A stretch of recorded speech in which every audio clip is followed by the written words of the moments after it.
और इन गोरे चोरों को युवा जब निकले तो गोरे चोर भागते फिरे 7 समंदर पार। याद रखो, यूथ अगर जहां चलता है वहां पर सारी फिजाएं, सारी हवाएं बदल जाती हैं। जरूरत सिर्फ इस बात की है कि अगर है कहीं एक आग तो वो इनकलाब, इनकलाब। मैं निवेदन करूंगा कि धीरज भाई अपने 2 शब्द रखेंगे हमारे बीच में।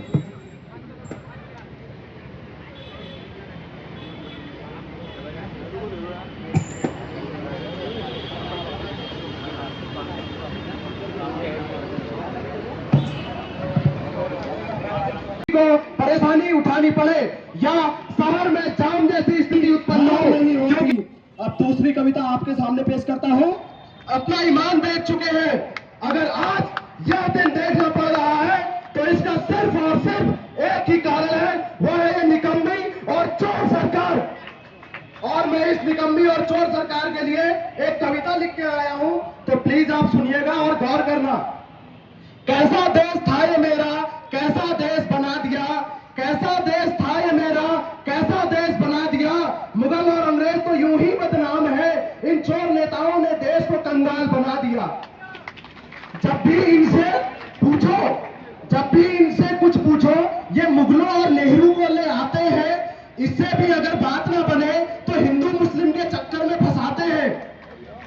हाय रे मेरे देश की भोली जनता, अब तो समझो ये अपनी नाकामी और भ्रष्टाचार छुपाते हैं। अब ज्यादा तुम्हें दूर क्या ले जाऊं, आपको उत्तराखंड की बात बताते हैं।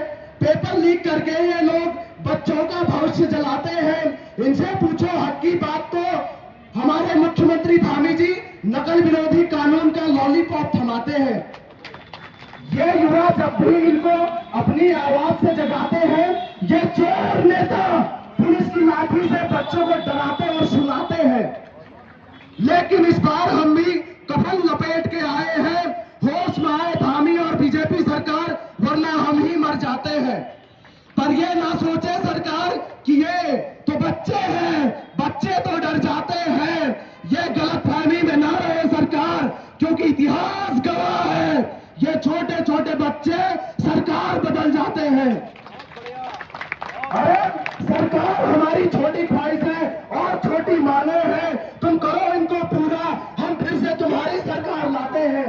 पर ये याद रखना सरकार, दूध के जले छाछ भी फूक फूक के पीते हैं। और भाइयों और बहनों, ये समय ऐसा है जहां हम कहना और बहुत कुछ चाहते हैं, लेकिन समझना आपको बहुत ज्यादा पड़ेगा। कम कहना, बहुत समझना। क्योंकि मुझे संदेह ही नहीं, पूर्ण भरोसा है कि ये चोर सरकार हम लोगों के बीच में अपनी कपटी और छली चालों से फूट डालने की कोशिश करेगी।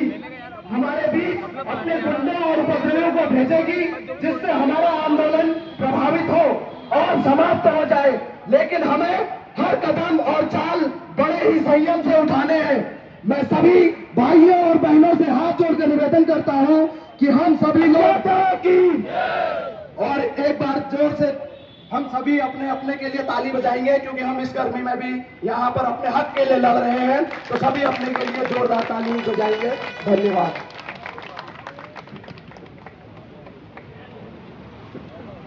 ऐसा ही जोश और ऐसा ही आक्रोश आप में भी होना चाहिए।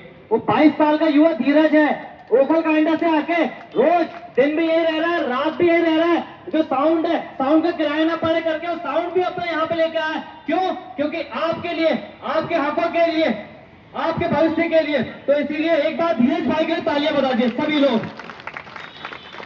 और परसों तो हमारा भैंस के आगे बीन बजाने वाले कार्यक्रम में, कल शासन चुनाव है, तो कल के लिए भी कार्यक्रम में कुछ राय बड़े भाई के साथ। एक मेरी राय है, कल सब फूल लेकर के आओ, एक एक फूल लेकर के आओ घर से, भले ही गेंदे का फूल हो। और सबसे पहले कल पुलिस लगी रहेगी डिग्री कॉलेज में, बहुत सारे के सारे लोग पुलिस वालों को देकर के कि तुम्हारे भी बच्चे हैं। कैसा रहेगा ये कार्यक्रम?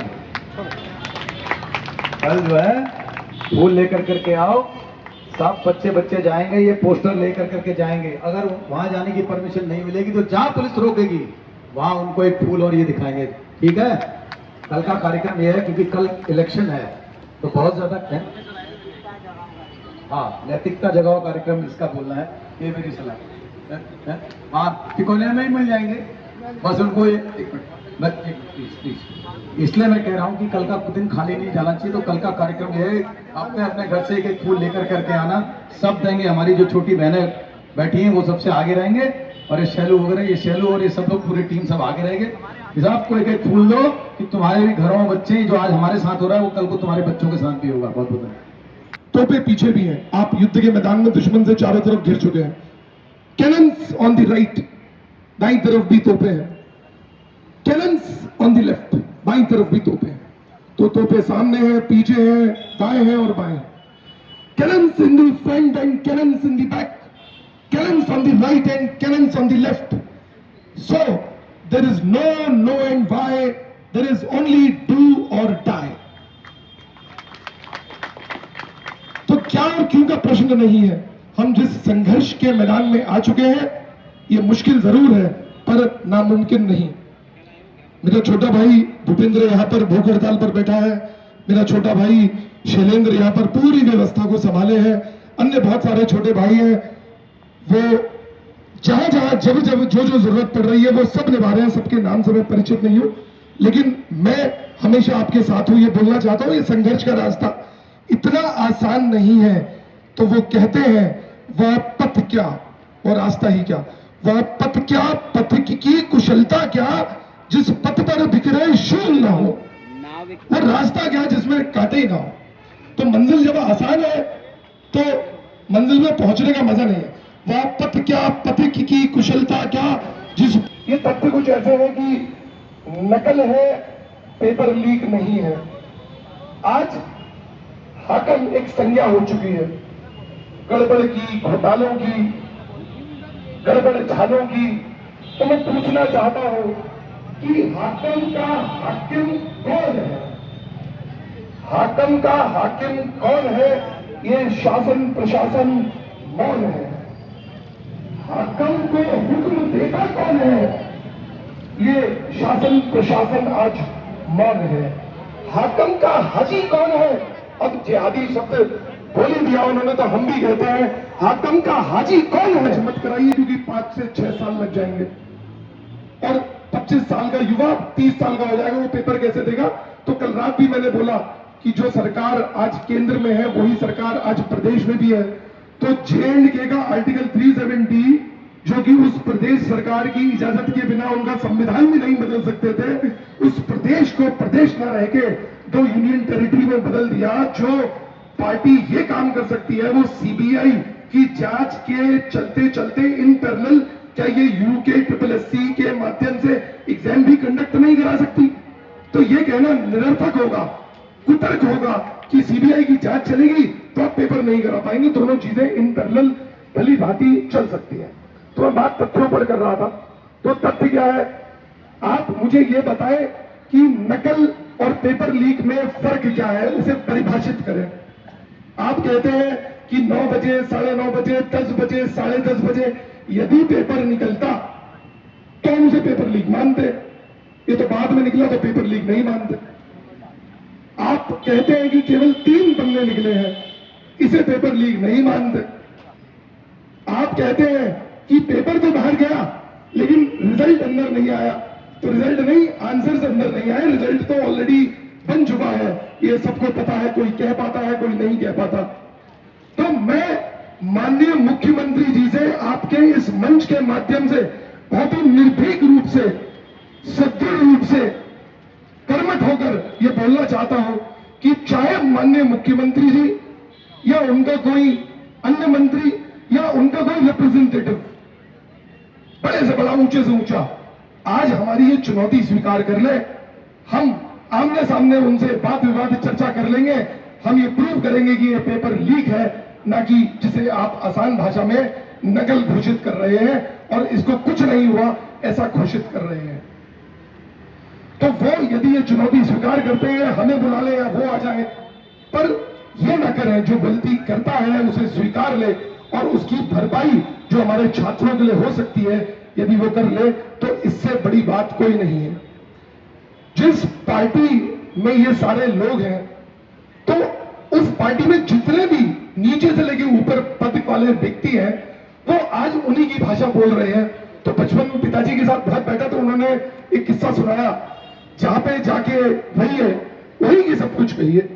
तो जिस पार्टी में जाके रही है वही की सब कुछ कही है। बिल्ली ऊंट को ले गई, हाजी हाजी कही है। तो किसी पार्टी के ऊपर वाले व्यक्ति ने बोला बिल्ली ऊंट को लेके जा रही है, तो सब बोल रहे हैं हाजी हाजी मैंने भी देखा बिल्ली ऊंट को लेके जा रही थी। तो मतलब काले को काला और गोरे को गोरा तो कहो भाई। तो इनकी नियति आज क्या हो गई है, जहां पे जाके रही है, जिस पार्टी में जाके रही है वही की सब कुछ कही है। बिल्ली ऊंट को ले गई, हाजी हाजी कही है। तो ऐसा अच्छा नहीं है। तो हम तथ्यों से भी इन्हें समझा देंगे कि ये पेपर लीक है। तो आप बताओ क्या ये बात ठीक है? तो पेपर तो लीक हुआ है, इसको उन्हें मानना पड़ेगा। हमारी 3 छोटी छोटी डिमांड है। पहला, सीबीआई की जांच करा लो। पर वो डरते युवा है कि जांच करने गए तो ढूंढेंगे कुछ, पता नहीं और क्या क्या मिल जाएगा। तो सीबीआई की जांच नहीं करेंगे तो क्या क्या निकल जाएगा, क्या क्या दिख जाएगा। तो पता चला पढ़ने गए तो नमाज रोजे गले पड़ गए। अब तो उसी भाषा में बात करेंगे। फिर दूसरी डिमांड है कि जो दोषी हो उनको सख्त से सख्त सजा दे दी जाए। केवल कानून बनाने से नहीं होगा साहब, हमें कानून को इंप्लीमेंट करना पड़ेगा, अप्लाई करना पड़ेगा, एग्जीक्यूट करना पड़ेगा। जब तक इंप्लीमेंटेशन नहीं हुआ, एग्जीक्यूशन नहीं हुआ, उस कानून बनाने पे क्या फायदा। और नंबर 3, सीबीआई की जांच के चलते चलते इन पैरेलल आपको हमारा ये UPSSC के माध्यम से ये पेपर को रिकंडक्ट करा लेना चाहिए। ये 3 छोटी छोटी डिमांड है, इनको सरकार को मानना चाहिए और हमें अपना लेना चाहिए, क्योंकि वो किसी पार्टी के मुख्यमंत्री नहीं है, वो जनता के मुख्यमंत्री हैं। आप सब लोग यहां पर सूरमा है, योद्धा है और संघर्ष कर रहे हैं। ऐसा मैंने पढ़ा है, ऐसा मैंने सीखा है, आपको भी ये बता रहा हूं। सूरा से पहचानिए, सूरा माने सूरमा, सूरमा कौन है? सूरा से पहचानिए जो लड़े दीन के हित। दीन माने जो जरूरतमंद है, जो अन्याय के खिलाफ बात करता है, जो न्याय के लिए बात करता है, तो उसके लिए लड़ाई करने वाला वही सूरमा है। सूरा से पहचानिए जो लड़े दीन के हित, पुरजा पुरजा कट मरे कभी न छाड़े खेत, कभी न छाड़े खेत। यानी कि उसका टुकड़ा टुकड़ा भी कर देंगे, वो उस खेत को, वो संघर्ष की भूमि को कभी नहीं छोड़ता।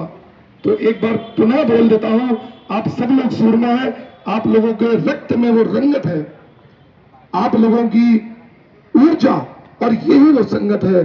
सूरा से पहचानिए जो लड़े दीन के हित, पुरजा पुरजा कट मरे कभी न छाड़ो खेत, कभी न छाड़ो खेत। धन्यवाद। आपको लेके दिया गया है कि हम ज्यादातर काम अपने दाहिने हाथ से करते हैं। तो यदि आप कुछ भला काम कर रहे हैं, कड़ा दिखेगा आपको, ये बताएगा कि आप एक भला काम और करो, खूब करो, बहुत करो। और यदि आप कुछ काम बुरा कर रहे हैं तो एक कड़ा आपको बताएगा कि आप गलत कर रहे हैं, आप अपना हाथ उस गलत काम से, बुरे काम से पीछे खींच लें।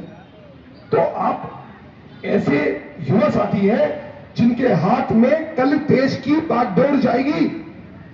मैं कल कुछ समय के लिए यहां पर था, फिर गया, फिर आया, रात में भी कुछ समय दे पाया। तो मैंने यही बोला कि मैं आज देश का आज हूं और आप देश के कल हैं। ये आज कल के लिए यहां पर खड़ा है। मुझे आपके कंधे इतने मजबूत बनाने हैं, मुझे आपके हाथों में इतनी शक्ति देनी है कि कल आप इस देश और धरा की जिम्मेदारी बहुत अच्छे से निभा पाए। इस बात को समझना पड़ेगा। मैं छोटे छोटे बच्चों को, कुछ आपकी उम्र के, कुछ उससे छोटे बच्चों को भी प्रशिक्षण देता हूं। मेरी उम्र, कभी एक पत्रकार बंधु आए थे, उन्होंने बोला कि आप अपने से आधी उम्र वाले बच्चों के साथ आंदोलन में वक्त दे रहे हैं, बैठे हैं।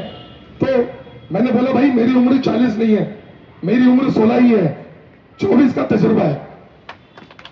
तो हम सब लोग युवा हैं। यदि आपकी सोच युवा है, यदि आपका विजन यंग है, तो आप सब लोग कल देश, दुनिया, सत्ता संभालने वाले हैं। सिविल सर्वेंट्स बनेंगे, डॉक्टर, इंजीनियर, आपके और छोटे भाई बहन बनेंगे। कुछ लोग राजनीति में भी जाएंगे, जिसे मैं पर्सनली खुद काजनीति कहता हूं। हम लोग यहाँ राजनीति के लिए नहीं है, काजनीति के लिए है, कार्य की नीति के लिए है। ये राजनीति नहीं होनी चाहिए, ये काजनीति होनी चाहिए, ये समाज की नीति होनी चाहिए, ये आज की नीति होनी चाहिए। तो हम कर सकते हैं। आप इस बात को कहीं पर गांठ बांध लीजिए। ये अगर हमारे मन में या पुलिस शासन प्रशासन के मन में है कि हम नहीं कर सकते, तो उनके लिए भी मैं आपके माध्यम से बोलना चाहता हूं। थम ठोक ठेलता है जब नर, पर्वत के जाते पांव उखड़। थम ठोक ठेलता है जब नर, पर्वत के जाते पांव उखड़। मानव जब शोर मचाता है, पत्थर पानी बन जाता है। मानव जब शोर मचाता है, पत्थर पानी बन जाता है, पत्थर पानी बन जाता है। Yes, we can and we will. Thank you. Thank you भैया। मैं भाई विशाल सिंह भोजक जी, जो लगातार यहाँ पे अपनी तरफ से व्यवस्थाएं जो हमें मुहैया करा रहे हैं, तो उनसे कहना चाहूंगा कि यहाँ पे छात्र हितों की बातें रखें हमारे भाई विशाल सिंह भोजक जी। और मैं जो खुफिया तंत्र है यहाँ पे, उनसे कहना चाहूंगा कि प्रशासन से किसी को यहाँ पे बुला दीजिए।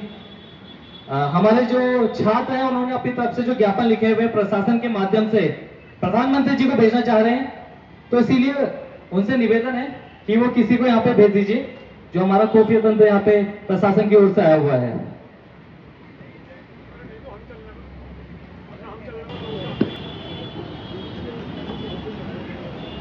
बहुत बहुत धन्यवाद।